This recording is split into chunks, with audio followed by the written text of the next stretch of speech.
கர்த்தருடைய பரிசுத்த நாமத்துக்கு மகிமை உண்டாவதாக. எல்லாரும் சந்தோஷமா இருக்கீங்களா? எல்லாரும் சந்தோஷமா இருப்பீங்க நாங்கள் விசுவாசிக்கிறோம்.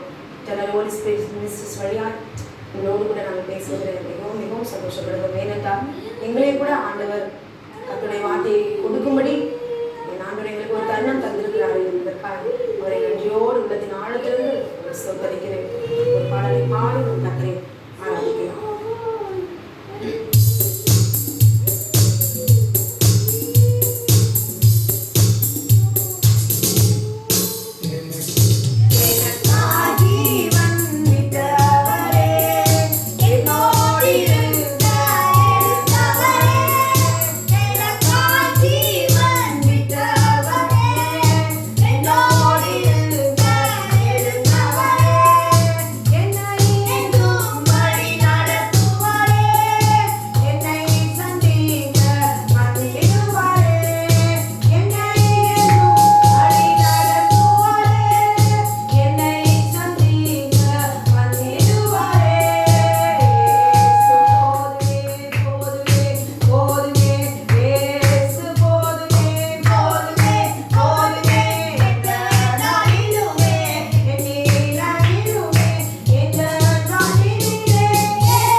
யாத்ராகமம் 12வது அதிகாரம் எடுத்துக்கொள்ளலாம்.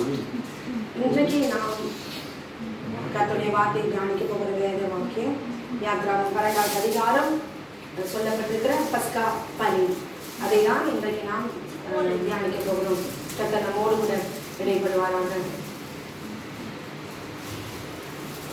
பஸ்கா பலி அப்படி என்றால் யாத்திராகமம் 12வது அதிகாரம் 27வது வசனத்துல அதனுடைய கருத்து என்னவென்றால், இது கர்த்தருடைய பஸ்காவாகிய பலி.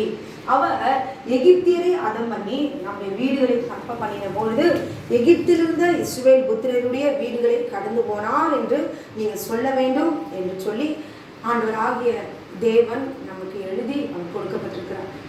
பஸ்காவாகிய பலி, ஆட்டுக்குட்டியை அடிக்கப்படுதல். இதுதான் நம்முடைய ஆண்டவராகிய இயேசு கிறிஸ்துவை அடிக்கப்படுகிற அந்த காரியம்தான். அதனுடைய கொண்டாட்டங்கள், அதனுடைய துக்கங்கள், அதனுடைய வேதனைகள், அதனுடைய அர்த்தங்கள், அதை குறித்து தான் இன்றைக்கு நாம் பார்க்க போகிறோம். பஸ்கா பலி. பஸ்கா என்பது அடிக்கப்படுகிற ஆட்டுக்குட்டியை குறிக்கிறது.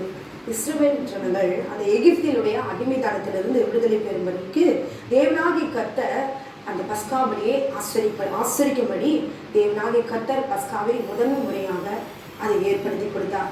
வீட்டுக்கு, அதாவது ஒவ்வொரு ஆட்டுக்குட்டியாக தேர்ந்தெடுத்து அதை அடித்து அதன் ரத்தத்தில் கொஞ்சம் வீட்டு வாசல் நிலைக்கால்கள் ரெண்டிலும் நிலை மேசட்டிலும் தெளித்து விட்டதினால் அன்று ராத்திரி அந்த சங்கார காரனாகிய தேவதூதன் இஸ்ரவேல் புத்திரரின் வீடுகளை கடந்து சென்று எகிப்தியரின் முதற் பேர் அனைத்தையும் சங்கரித்தான் என்று எழுதப்பட்டிருக்கிறது. இந்த ரத்தம் தெளிக்கப்பட்ட அடையாளத்தின் நிமித்தம் இஸ்ரவேல் ஜனங்கள் காக்கப்பட்டு தேவனுக்கென்று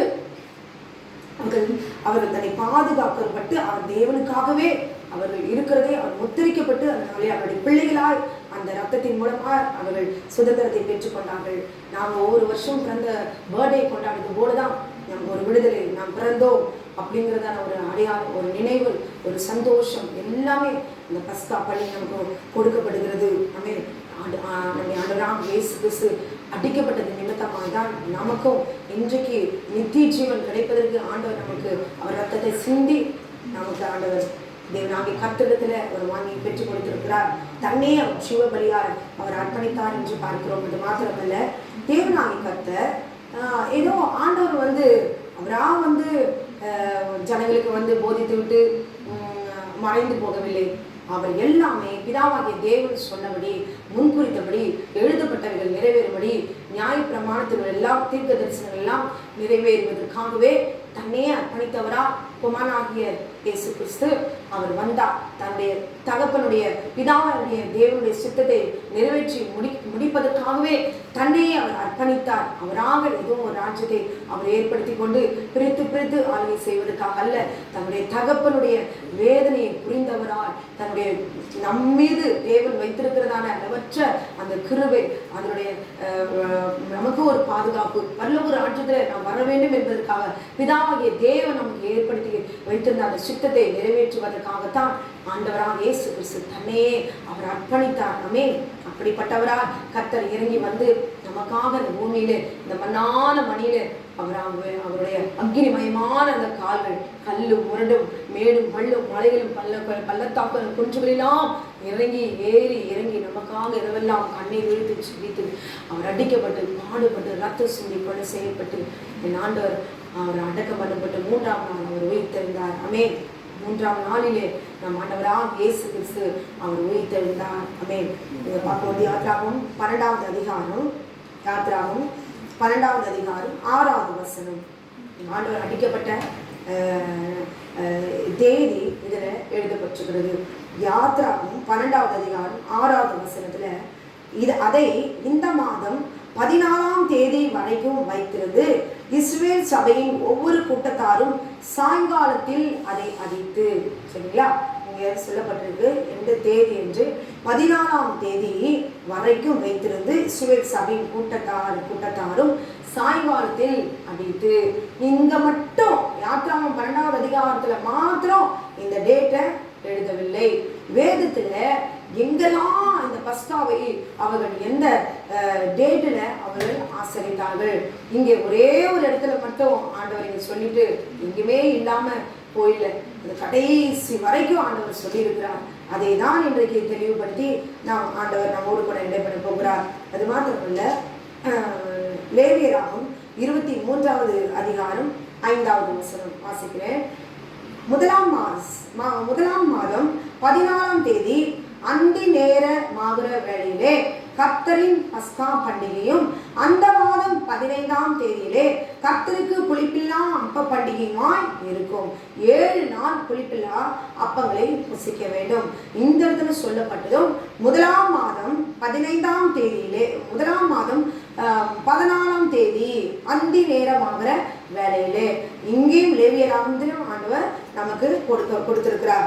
அது மாத்திரமல்ல, என்னாகும் 28வது அதிகாரம் 16வது வசனத்துல வாசிக்கிறேன்.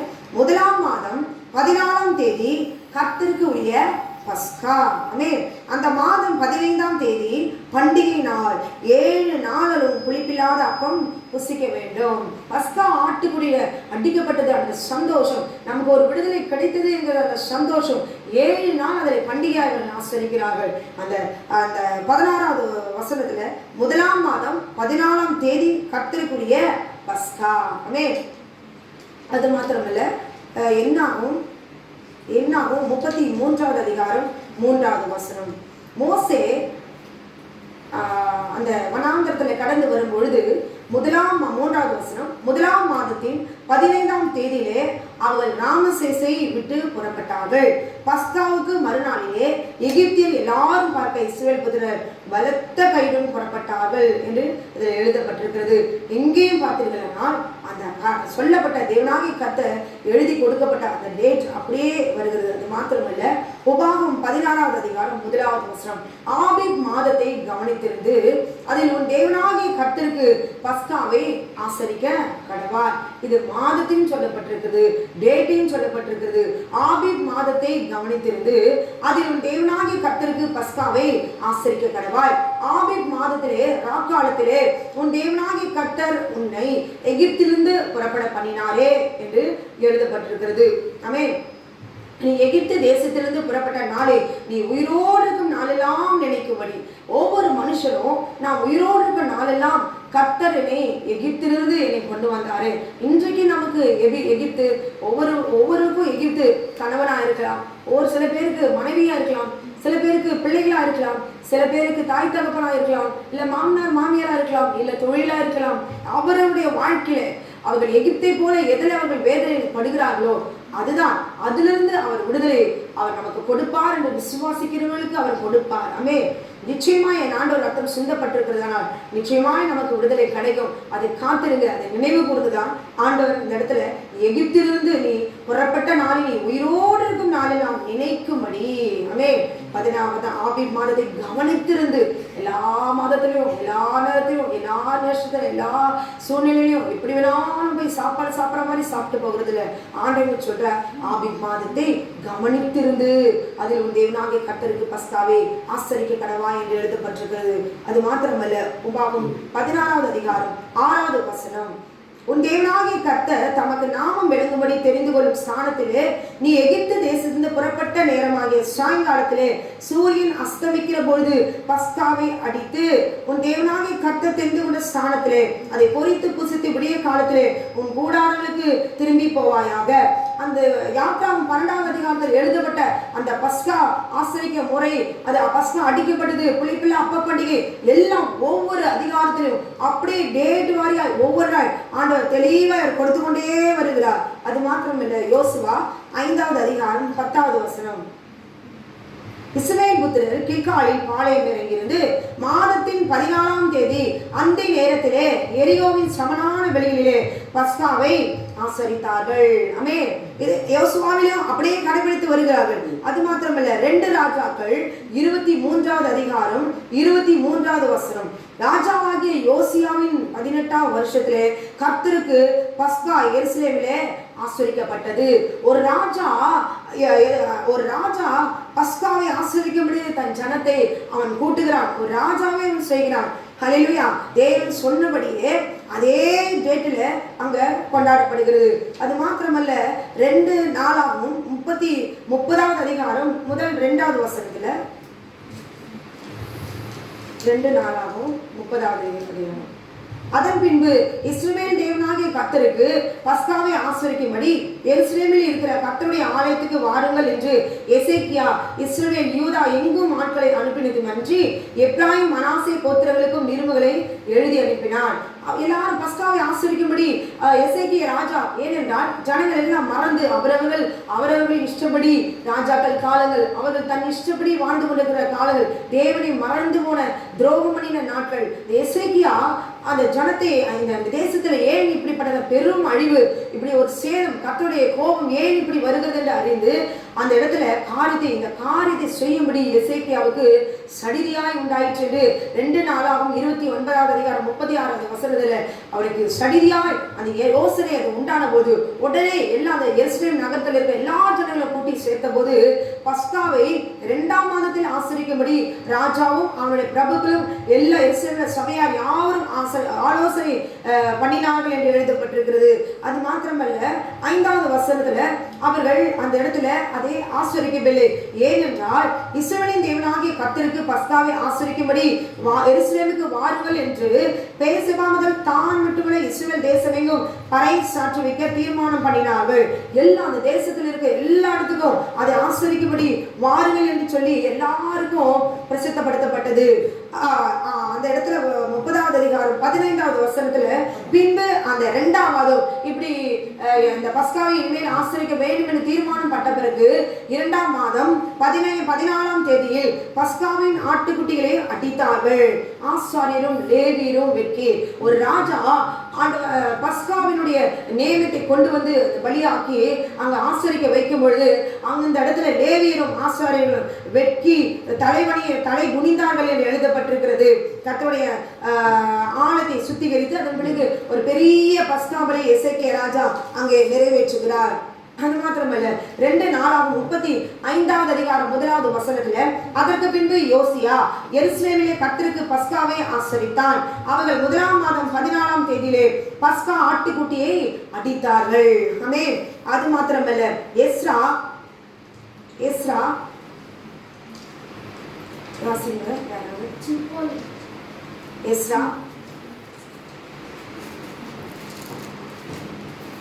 6வது அதிகாரம் 19வது வசனம். சிறையிருப்பிலிருந்து வந்தவர்கள் 1ஆம் மாதம் 14ஆம் தேதியிலே பஸ்காவையும் ஆசரித்தார்கள். எஸ்ராவிலும் பார்க்கிறோம் பஸ்காவை எந்த தேதியில ஆசரிக்கிறார்கள் என்று சொல்லி. அது மாத்திரமல்ல எசேக்கியேல் 45வது அதிகாரம் 21வது வசனம். 1ஆம் மாதம் 14ஆம் தேதியிலே புளிப்பில்லாத அப்பம் புசிக்கப்படுகிற 7 நாள் பண்டிகையாகிய பஸ்கா ஆரம்பமாகும் என்று எழுதப்பட்டிருக்கிறது.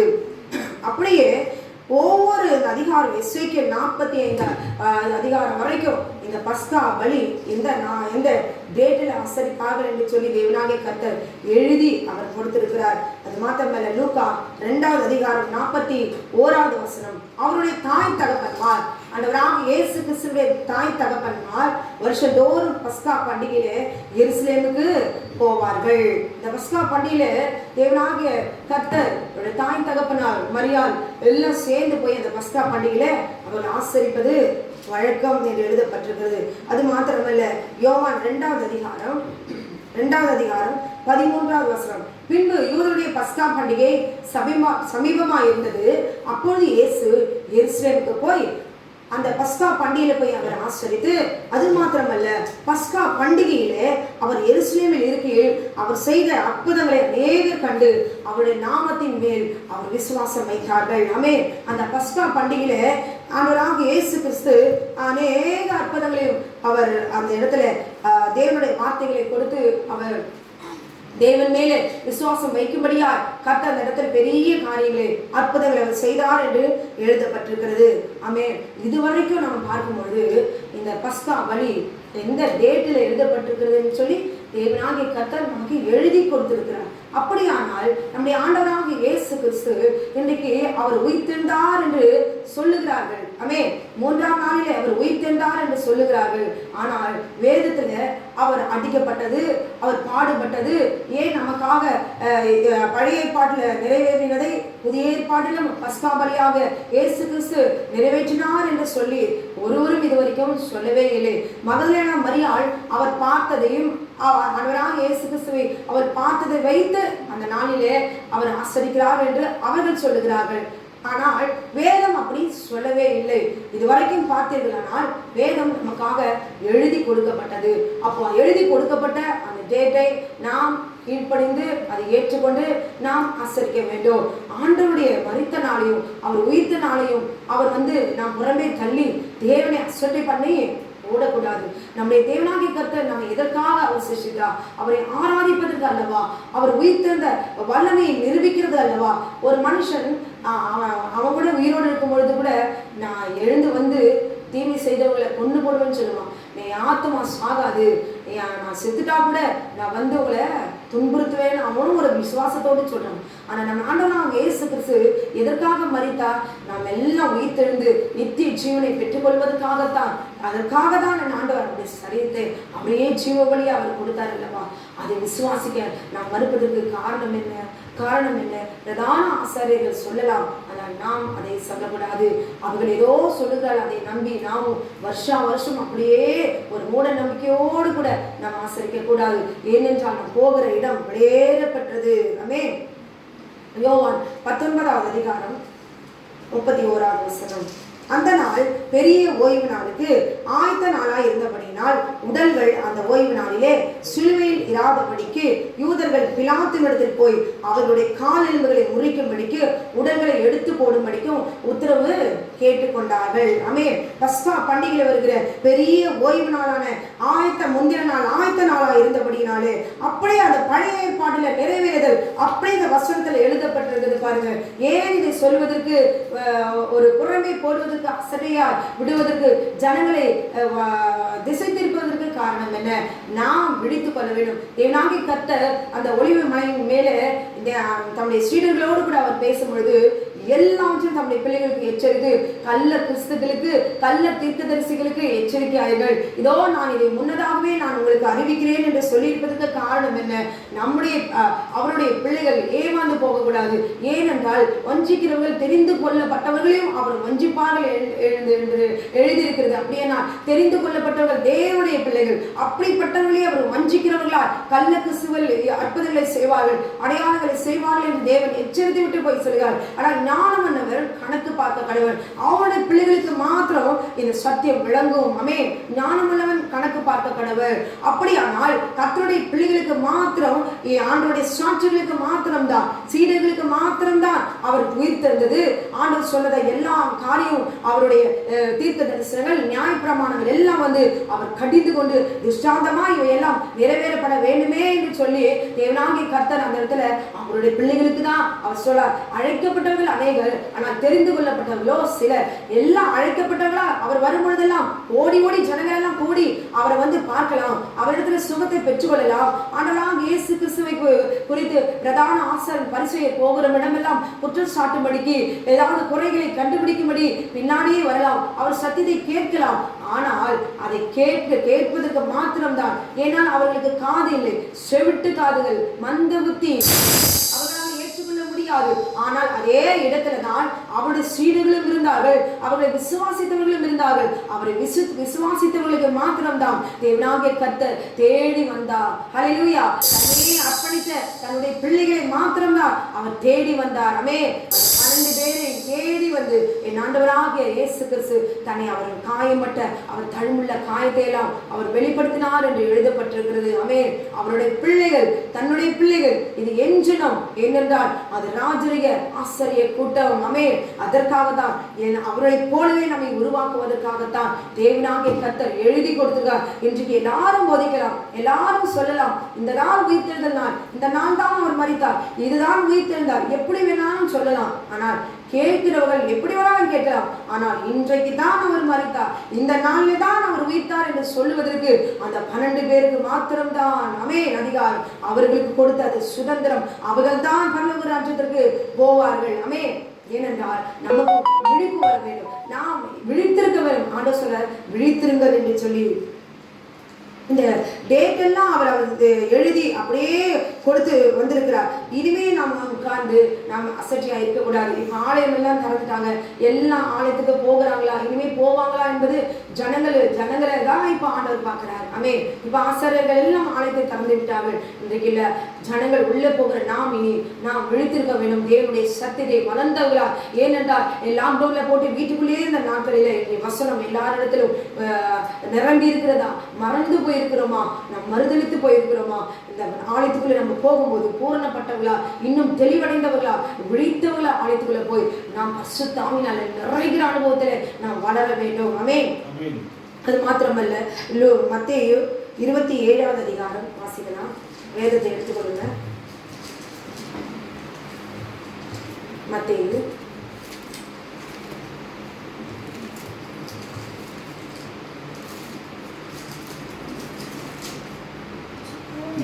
27வது அதிகாரம் 59வது வசனம்.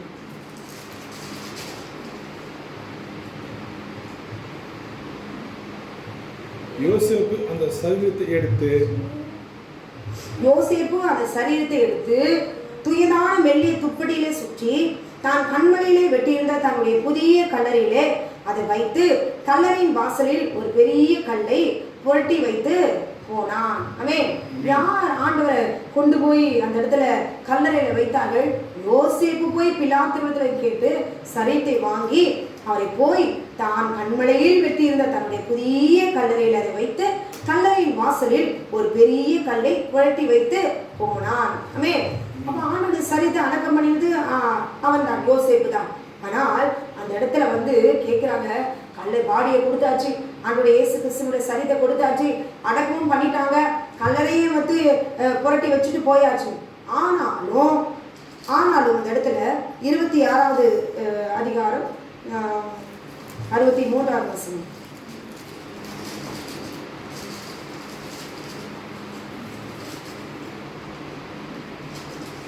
இயேசுவோ பேசாமல் இருந்தார். அப்பொழுது பிரதான ஆசாரியர் அவரை நோக்கி, நீ தேவனுடைய குமாரனாகிய கிறிஸ்துதானா?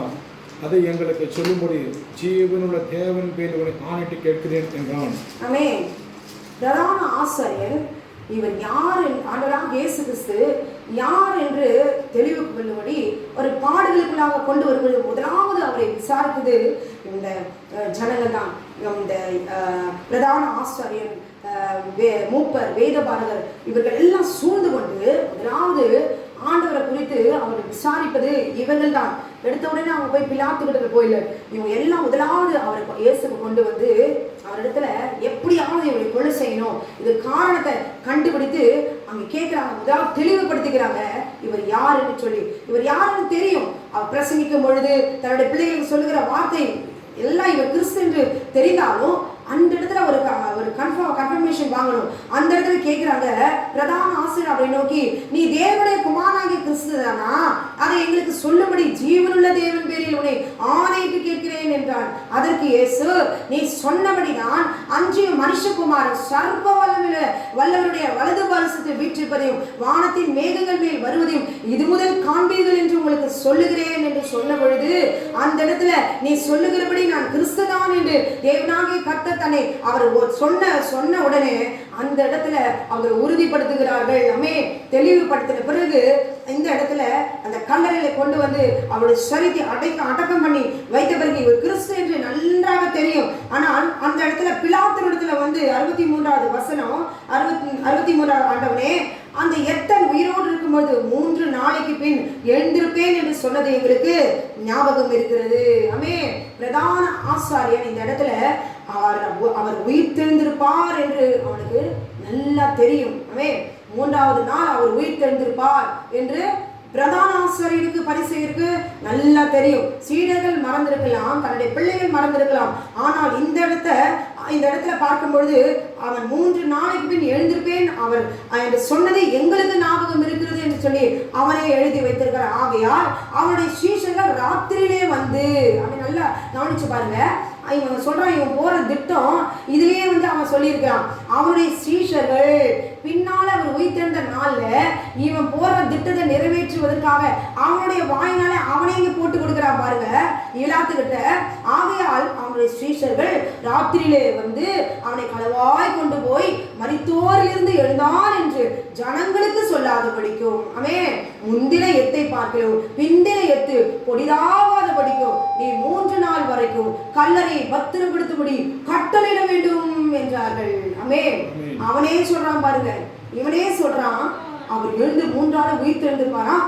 அவர் சீஷர்கள் ராத்திரியில வந்து அவரை வந்து என்ன செய்வாங்களாம், கொண்டு போயிடுவாங்களாம். இப்ப இருக்கிற எத்தை விட பிந்தின எத்து ரொம்ப பயங்கரமா இருக்கும். அதனால பத்திரப்படுத்தும்படி கட்டளை வேணும். அதுக்கு பிலாத்து சொல்றாரு, உங்களுக்கு காவல் சேவகர் உண்டே, போய் உங்களால் கூடிய மட்டும் பத்திரப்படுத்திக் கொள்ளுங்கள். அவன் என்ன போட்டு டார்ச்சர் பண்ணாதீங்க. உங்களுக்காக அந்த நீதிமான காட்டி அந்த நீதிமான நான் இப்படிப்பட்டதான பாடுகளுக்கு உட்படுத்திட்டு நான் வேதனையா இருக்கேன். உனக்கு என்ன செய்யணுமோ அவர் தான் மறைச்சிட்டாரு. இதுக்கு மேல எவ்வளவு உங்களுக்கு அதிகாரம் இருக்கோ போய் அந்த கல்லறையை பத்திரப்படுத்திக் கொள்ளுங்கன்னு சொல்லும்போது அவர்கள் போய் மறுபடியும் யோசேப்பு அந்த கல்லறையில அடக்கம் பண்ணின பிறகு மறுபடியும் போய் இப்படி ஒரு காரியத்தை செய்ய வேண்டும் என்று சொல்லி அவர்கள் போய் கல்லுக்கு அந்த கல்லறைக்கு இடத்துல போய் கல்லுக்கு முத்திரை போட்டு அந்த அதிகாரத்தை அந்த தேசத்தினுடைய அந்த ராஜ முத்திரையை போட்டு காவல் வைத்து முத்திரையும் போட்டு காவல் வைத்து கல்லறையை பத்திரப்படுத்தினார்கள். இங்க யார் கல்லறையை பத்திரப்படுத்தினார்கள்? பிரதான ஆசாரியன் அதிகாரத்தோடு கூட போய் முத்திரையும் ராஜ முத்திரை ஒருவராலும் உடைக்க முடியாது. முத்திரையும் போட்டுக்கிட்டு வந்துட்டாங்க. கல்லறையும் காவல் வைத்து பத்திரப்படுத்தினார்கள் என்று எழுதப்பட்டிருக்கிறது. 2 விதமான கல்லறையில பாதுகாப்பை என்று பார்த்தோம். யோசேப்பு அவருடைய காரியத்தை அவர் செய்துவிட்டு போயிட்டார். அதற்கு பிறகு பிரதான ஆசிரியர் செய்த காரியம், அவன் தான் கல்லறையை பத்திரப்படுத்தினான். அது அவன் வந்துதான் திறக்க முடியும். வேறு ஸ்ரீடர்கள்லாம் யாரும் வந்து திறக்க முடியாது. யார் ஒரு காக்கா கூட அந்த கல்லறை இடத்துல வர முடியாது. அந்த கல்லறையில அவனுடைய ஆட்களை அவன் காவல் வைத்து விட்டு போனான் என்று எழுதப்பட்டிருக்கிறது. அதை அப்படியே அவன் சொன்ன வார்த்தை, அவன் சொன்னபடியே அவன் கிறிஸ்து என்று அறிந்து கொண்டான். அவனுக்கு நல்லா தெரியும் ஆண்டவராக இயேசு கிறிஸ்து அவர் கிறிஸ்து என்று தெரியும். ஆனாலும் தேவனாகிய கர்த்தர் நான் தான் கிறிஸ்து, நான் நினைச்ச என்ன செய்வேன் தெரியுமான்னு அந்த இடத்துல அவர் ஒரு நாளும் அந்த இடத்துல சொல்லவே இல்லை. ஆனால் இவன் கேட்கிறான், நீ கிறிஸ்து தானா என்று சொல்லி ஆண்டவர் அந்த இடத்துல நான் தான், நீ சொல்லுகிறபடிதான் நான் கிறிஸ்து என்று சொல்லி நான் வெளிப்படுத்தின பிறகு அவரை எப்படியாவது கொலை செய்யும்படியா 30 வெள்ளி காசுக்காக அவரை கொலை செய்யும்படி உடன்பட்டார்கள். ஆமென். இந்த இடத்துல வரும்பொழுது கல்லறையும் தன்னிஷ்டப்படி அவன் பத்திரப்படுத்தி கொண்டான். ஆமென். கல்லறையும் பத்திரப்படுத்தி முத்திரையும் போட்டான். முத்திரை போட்டதை ஒரு நாள் உடைக்க முடியாது. அது மாத்திரமல்ல, அவன் பிலாத்தினிடத்துல சொன்ன அவனுடைய வார்த்தையே, ஆமென், அவன் சொன்ன அந்த வார்த்தையே மத்தேயு 28வது அதிகாரம் 13வது வசனத்துல கல்லறை திறந்து கல்லறை அவர் 28வது அதிகாரத்துல அந்த கல்லறையை யார் திறந்தது? யார் திறந்தது? பிரதான ஆசாரியன் வந்து திறக்கவில்லை. அவருடைய ஆட்கள் காவலாளர்கள் திறக்கவில்லை. அப்பொழுது மரியாள் எல்லாம் விடிய காலையில வராங்க, ஓய்வு நாள் முடிந்து. அப்பொழுது பூமி மிகவும் அதிரும்படி கர்த்தருடைய தூதன் வானத்திலிருந்து இறங்கி வந்து வாசலில் இருந்த கல்லறையை புரட்டி தள்ளி அதன் மேல் உட்கார்ந்தான். நீ போட்ட முத்திரையை உன்னால்தான் முடிக்க முடியும், உடைக்க முடியும். ஆனால் நீ போட்ட முத்திரையை என் ஆண்டவராக இயேசு கிறிஸ்து அவரால் உடைக்க முடியும். பூட்டப்பட்டு வாசலை கல்லறை வைத்து ஆட்களை நீ பத்திரப்படுத்தலாம். ஆனால் முத்திரையும் போட்டு நீ என்ன செய்யலாம்? பத்திரப்படுத்திக் கொள்ளலாம் உன் விருப்பப்படி. ஆனால் அந்த வாசலுடைய கல்லை புரட்டி தள்ளினது யார்? தூதன். இதை பார்த்து விட்டு அந்த இடத்துல அங்க மரியாதையிலையும் அந்த காவலாளர்களும் பார்க்கிறாங்க, அவர் இங்கே இல்லை, தாம் சொன்னபடியே உயிர்த்தெழுந்தார். கரங்களை தட்டுவோமா? அவர் சொன்னபடியே அவர் உயிர்த்தெழுந்தார். அவர் இங்கே இல்லை, கல்லறைக்குள்ளே இல்லை, அவர் இங்கே இல்லை, அவர் இங்கே இல்லை, தாம் சொன்னபடியே உயிர்த்தெழுந்தார். 3ஆம் நாளிலே அவர் சொன்னபடியே அவர் உயிர்த்தெழுந்தார். கர்த்தரை வைத்த இடத்தை வந்து பாருங்கள், கர்த்தரை வந்து பாருங்கள் இல்ல, கர்த்தரை வைத்த இடத்தை வந்து பாருங்கள் என்று சொல்லி தூதன் சொன்னார். போகிற வழியிலே பார்க்கும் பொழுது தேவனாகிய கர்த்தர் மரியாதையில் அவருக்கு சொல்லி போய் சகோதரருக்கு கலிலேயாவுக்கு சொல்லுங்கள் என்று சொன்னார். அப்படியே அவர் சொன்னபடி சீடர்களிடத்திலே ஓடி போனார்கள். ஆனால் அதே நேரத்திலே காவல் சேவைகள் நகரத்திலே வந்து பிரதான ஆசாரியர்கள் வந்து அறிவிக்கும் பொழுது அவன் பிலாத்தினிடத்திலே பேசிக்கொண்டு அவன் ஆலோசித்தபடியே அவன் சொல்லுகிறான். மத்தேயு 27வது அதிகாரம் 64வது வசனத்திலே அவனுடைய பொய் தீர்க்குதல் அவன் சொன்ன பொய்யா அவன் உள்ளுக்குள்ளே இருந்து அவன் திட்டமிட்டபடியே அவன் இங்க சொல்லுகிறான் பாருங்க. நாங்கள் நித்திரை பண்ணுகையில் அவனுடைய சீஷர்கள் ராத்திரியிலே வந்து அவனை களவாய் கொண்டு போய்விட்டார்கள். ஆமென், க்ளோரி.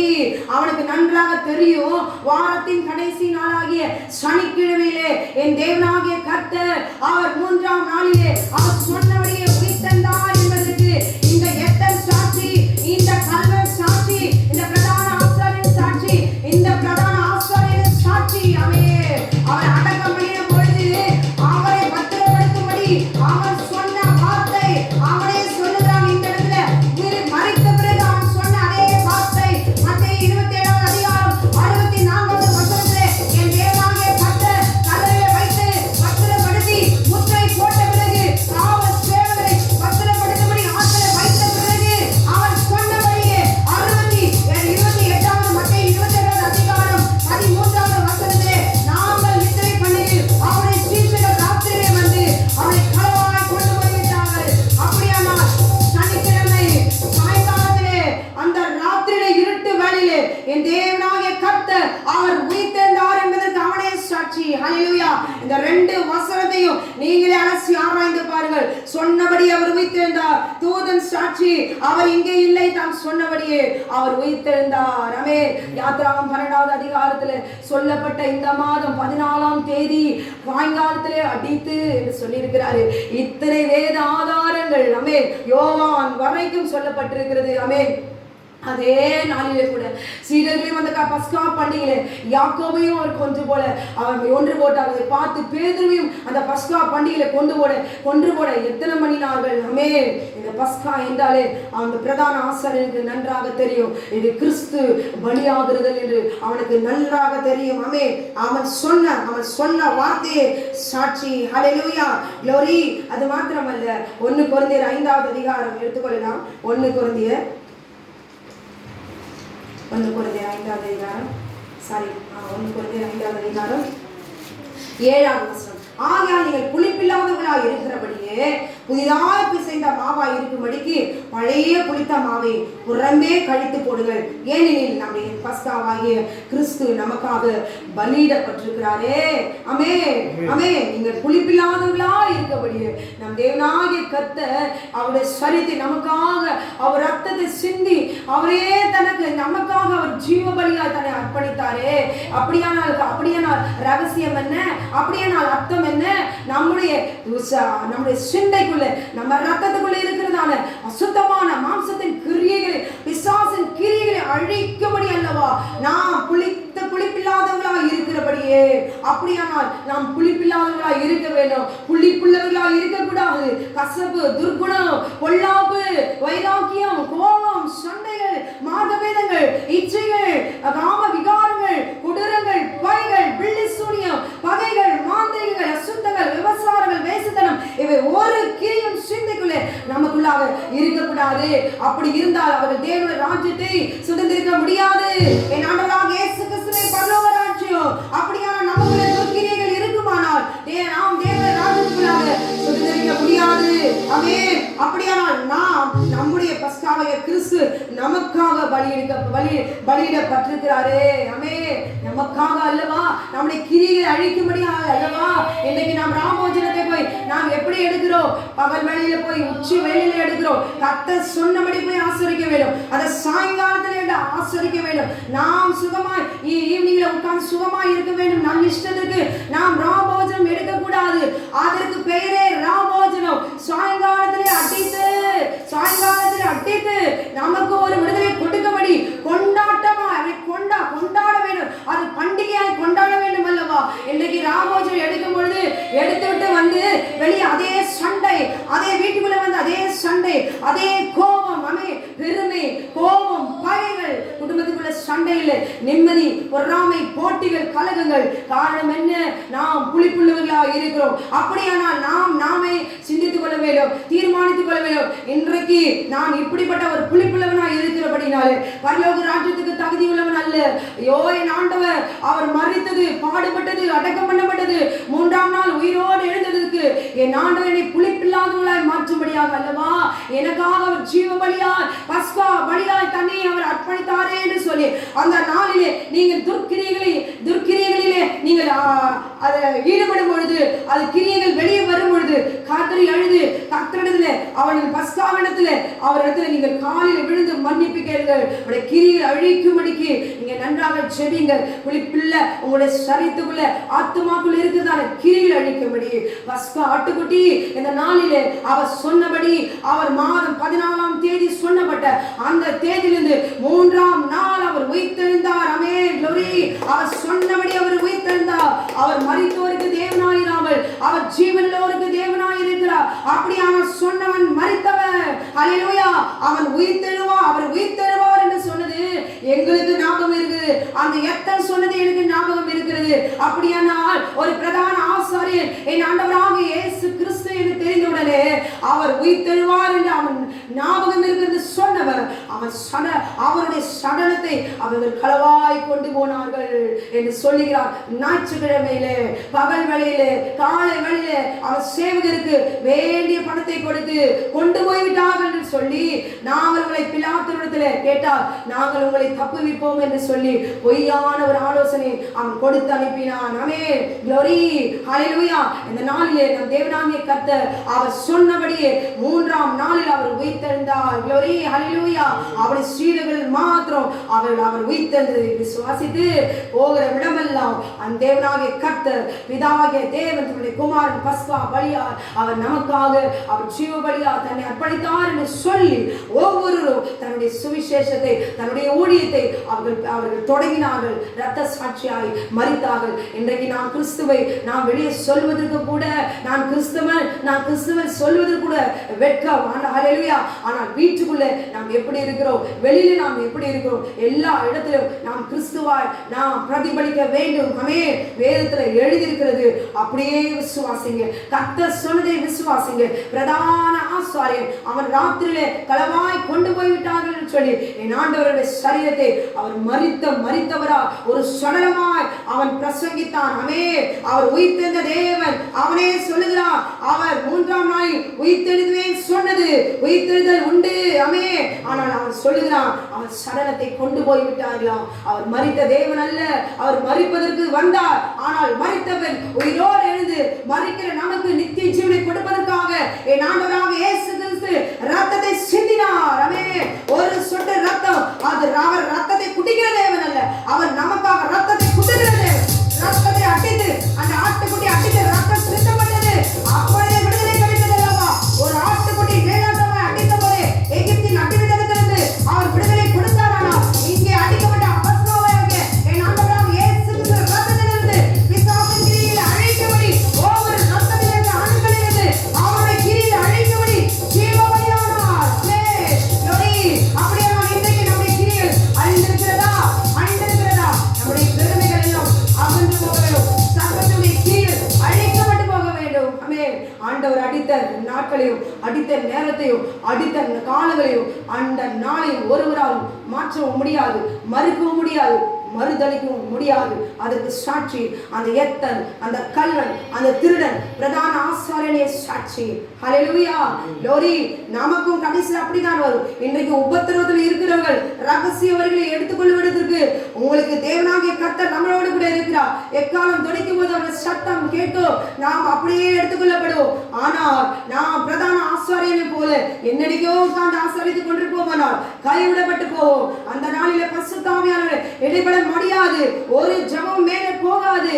கைவிடப்பட்டு நாம் ஆணைந்து திரிவோம். ஆமென். யாராவது நமக்காக ஜெபிப்பாங்களா? நாம் ஜெபித்தால் நம்முடைய ஜெபம் தேவனிடத்தில் போகாது. கைவிடப்பட்டு ஒரு சிறையில் இருக்கிறது போல மிகுந்த உபத்திரவ நாட்களில் வரும். ஆமென். எந்த சத்தியத்தை எந்த வேதத்தில் எழுதப்பட்டதை நாம் உட்கார்ந்து விசுவாசித்து நாம் ரகசிய வரிகளை எடுத்துக்கொள்ளப்படுவதற்கு நாம் வாழ்க்கையில நமக்கு வருகிற உபத்திரவங்களை அதை அனுபவித்து அந்த உபத்திரவத்தில் மேற்கொள்கிற அதிகாரத்தையும் அவர் நம் கூடவே இருந்து அதை செய்து கொண்டவர்களாக நம்மை மாற்றி நம்ம ரகசிய வரிகளை கொண்டு போவார். ஆமென். கைவிடப்பட்டவர்களாக நாம் இருக்கக்கூடாது. நாம் புறமே தேவனுக்கு விரோதமாய் நாம் பேசக்கூடாது. இந்த மத்த யாத்திராவின் 12வது அதிகாரத்தில் எழுதப்பட்டிருக்கிறார். அப்படியே பிதாவாகிய தேவன் தம்முடைய குமாரனை இந்த புதிய ஏற்பாட்டில் அப்படியே அவர் நிறைவேற்றினார். அவரே கிறிஸ்து, அவரே பஸ்காவை பலி, அவரே புளிப்பில்லாத அப்பம். ஆமென். அப்படியே உங்களுடைய வாழ்க்கையில கூட உங்களுடைய கிரிகளை நீங்கள் மாற்றி உங்களை நீங்கள் பரிசுத்தமாக்கிக் கொள்ளுங்கள். உங்களுடைய பிள்ளைகளை பரிசுத்தமாக்குங்கள். நீங்க தான் ஊழியக்காரர், நீங்க தான் ஊழியக்காரி. உங்களுடைய பிள்ளைகளுக்குள்ள கிரிகள் இருக்கிறதா, கோபம் இருக்கிறதா, பெருமை இருக்கிறதா, நீங்க தான் உங்களை தான் ஆண்டவர் கேட்பார். உங்கள் சபையில் இருக்கிற போதனை கேட்க மாட்டான். இன்றைக்கு நீங்க உட்கார்ந்து கண்ணை விட்டு அழுங்க. உங்களுக்குள்ள பாவங்கள் இருக்க மாட்டான், விட்டு இப்பொழுதே விலகி போக ஆண்டவர் இந்த ராத்திரி கூட அவர் வரலாமே. வரும்பொழுது இன்றைக்கு நாம் எப்படிப்பட்டவர்களாக இருக்க வேண்டும் நீங்களே நிதானித்து அறிந்து கொள்ளுங்கள். அவர் சரீரம் இன்னதென்று அலசி ஆராய்ந்து பாருங்கள். பலவீனப்பட்டவர்களா, வியாதி உள்ளவர்களா, நித்தியம் அடைகிறவர்களா நாம் இருக்கக்கூடாது. ஆமே. ஒவ்வொரு நேரமும் நேரத்தை வாசிக்கும் போது நீங்கள் ராபோஜனத்தை நீங்கள் தியானம் பண்ணுங்கள். கர்த்தரை ஆசீர்வதிப்பாராக. நான் செபிப்போம். என்னை சீக்கிரம் அன்பின் பரலோக பிதாவே, இந்த வேலையில கூட என் ஆண்டவர் எழுதி கொடுக்கப்பட்ட அந்த வசனத்தை பஸ்கா வழியை குறித்து ஆண்டவரை நாங்கள் தியானித்தோம். என் ஆண்டவரை சொன்னபடி நீர் 3ஆம் நாளில் உயிர் தெரிந்தீர் என்பதை நாங்கள் விசுவாசிக்கிறோம். ஆண்டவரே, ஒவ்வொருவரை கேட்கிற ஒவ்வொரு வீடுகளுக்கும் தேவரே ஒவ்வொருவரையும் கர்த்தர் ஆசீர்வதிப்பீராக. இந்த சத்தியத்தை கேட்கும்படி கர்த்தர் தன்னதை தந்தீர். எங்களை சொல்லும்படி என் ஆண்டவர் ஒன்றுக்கும் தகுதி இல்லாத எங்களை தெரிந்து கொண்ட தேவன் நீர் அல்லவா. அப்படியே ஒவ்வொருவரையும் ஆசீர்வதித்து அந்த குடும்பம் முழுவதும் அதை கேட்கிறவர்கள் பரலோக ராஜ்யத்துக்கு தேவனை தகுதியுள்ளவர்களா நீ மாற்றுமையா, நீ மாற்று மாட்டவரை நீ மாற்றிவிட்டு எதற்காக நமக்கு நன்றி செலுத்தணும். ஒவ்வொருவரையும் ஆசீர்வதியும் பலப்படுத்தும். இயேசுவின் நாமத்தில் கேட்கும் ஜீவனுள்ள நல்ல பரமபிதாவே. ஆமென். ஆமென்.